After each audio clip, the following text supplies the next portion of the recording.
ځکه نبي علیه الصلاة والسلام هغه کس چې خپل ځان ستړی کوي قرآن یې زده کوي د معاشرې تر ټولو بهتره کس دغه کس نبي علیه السلام فرمایي خیرکم خیر د اسم تبذیل څخه د عربي ده در ټولو زیات بهتر در ټولو زیات بهتر څوک دی من هغه کس دی تعلم القرآن وعلمه خپل قرآن زده کړي او بیا بل چا ته ښووي در ټولو د معاشرې څخه بهترین ځوان هغه دی چې د سهار لمانځه وروسته یې ګونډې کټ کړې مولوي صاحب ته مخامخ کښېنسي چې یو آیات قرآن را زده کړي دا در ټولو بهترین او بیا چې لمر راخیږي چای کوي بیا بېرته خپل کاروبار ته ځي حلال روزي هم ګټي بیا به دغه سړی د خپل رزق په برکت باندې هلته پوسي چې دا عمل وکړي نن موږ د قرآن په تعلیم باندې شرمېږو د قرآن په زده کړې باندې شرمېږو حالانکې نبي علیه الصلاة والسلام په کسانو کې در ټولو بهترین کس غوره کس هغه بللی دی کم کس چې قرآن زده کوي د دپاره سپین ږیري و تور ږیري شرط نه دی هلک و ماشوم و لویوالي و غټوالي دا هېڅ شرط نه دی تاسو اسلام تاریخ وګورئ صحابه و په سپینه ږیره باندې قرآن زده کړی هغوی باغواني هم کول قرآن هم زده کوی هغوی بیلچه وهل قرآن هم زده کوی هغوی په بازارو کې تجارت کوي قرآن ته هم مخدور کړی و هغوی غټ غټ کاروبارونه درلوده غټ غټ تجارتونه یې درلوده د خرما غټ غټ باغونه یې درلوده بیلچه او لاس تڼاکې د هغوی دا هم نه وې ختمې سوي لیکن د دې ټولو سره سره یې قرآن ته هم مخدور کړی او تا خو نن د ټولو غټ وزر دا بللي ولا بچیان راپسې دي ستړی یم هلاک یم پیسې ګټم نو څنګه ور خلاص دغه آیا دغه پوښتنه چې ته بل چا څخه په دې باندې ځان خلاصوې ته سوچ او فکر وکړه د الله په حضور کې ته په دې پوښتنه خلاصېږي امکان نه لري دا د ځان سره ته دا سوچ وکړه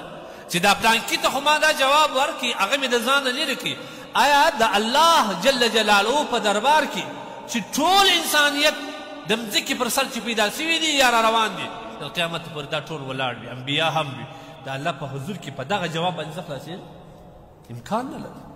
نو ولې موږ قرآن ته وخت نه ورکړو نبي کریم صلی الله علیه وسلم فرمایي ان افضلکم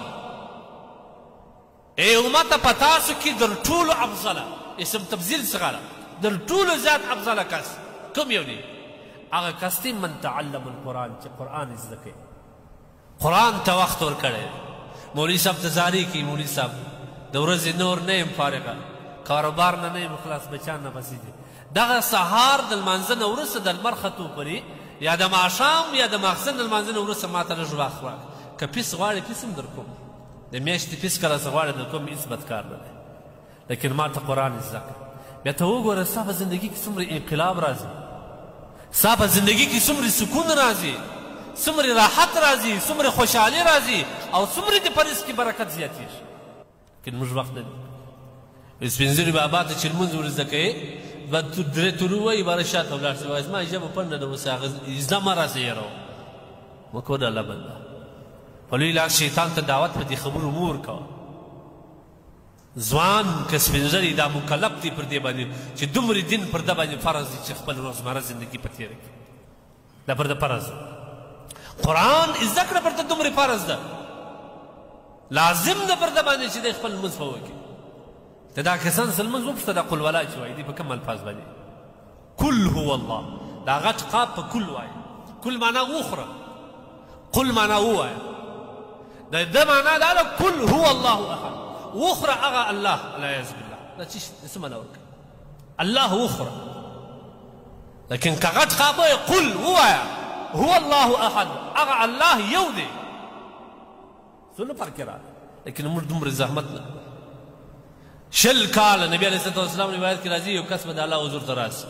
50 کاله به یې لمونځونه کړي د خدای حضور ته به پېښ او کوشش به د دا وي چې ما به نو اوس الله پر لمانځه خلاص الله چې حساب کتاب ورسره شروع کړي عملنامه یې راواړي د یوه لمانځه حساب نشته پکې استغفر الله دا کوم دا هغه کس دی نبي علیه الصلاة والسلام وایي چې لمونځ یې لمونځ نه و رکوع یې رکوع نه وه سجده یې سجده نه وه قرات یې قرات نه و الحمدلله په الحمدلله ویل الحمدلله معنا درد وي خدای لره العیاذ بالله الم درد ته وایي الحمدلله ثنا او صفت وي خدای څومره فرق